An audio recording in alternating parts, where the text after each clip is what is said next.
ang libreng serbisyo pang-konsulat sa lahat.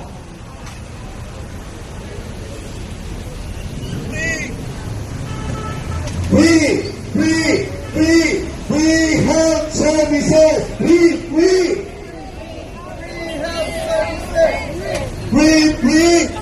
Free health services! Yun ang dapat. Yun ang panawagan po ng ating mga migranteng Pilipino.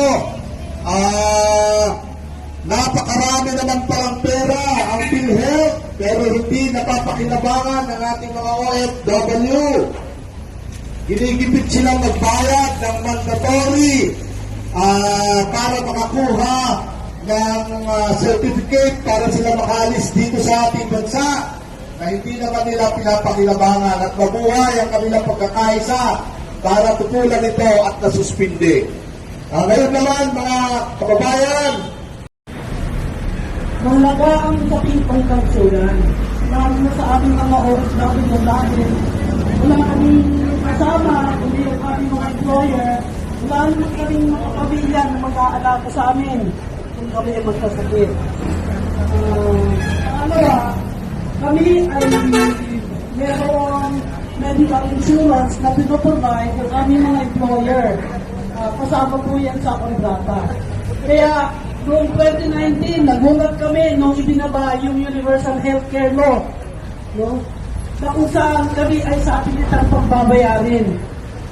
Isang mandatory fee na naman ang PhilHealth on top of the many state exactions that has been bothering us sa labas ng bansa. Maliban mo sa Overseas Employment Certificate, meron pang pag-ibig, may SSS, may comprehensive compulsory insurance.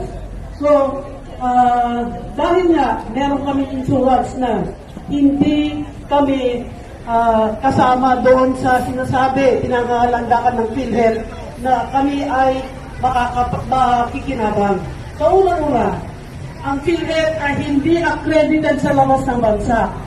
Pangalawa, sabi ng PhilHealth, magagamit din naman namin, magagamit ang pamilya namin. Pero, ano ka naman sasabihin namin sa pamilya namin na kailangan nilang magkasakit para maka-avail ng service ng PhilHealth.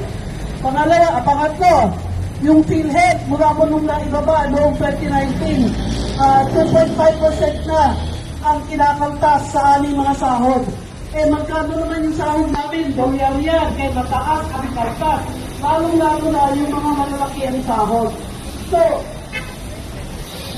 hindi kami nakakapag-process ng mga dokumento at iba pang mga